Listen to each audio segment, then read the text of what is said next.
யாரும் படித்ததில்லை, தந்தை முகம் பார்த்ததில்லை, தாலாட்டு கேட்டதன்றி ஓர் பாட்டும் அறிந்ததில்லை.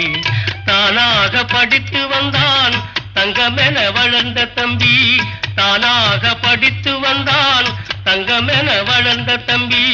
தள்ளாத வயதினில் நான் வாழுகிறேன் அவனை நம்பி. முத்துக்கு முத்தாக, சொத்துக்கு சொத்தாக, அண்ணன் தம்பி பிறந்து வந்தோம் கண்ணுக்கு கண்ணாக. அன்பாலே இணைந்து வந்தோம் ஒண்ணுக்குள் ஒண்ணாக.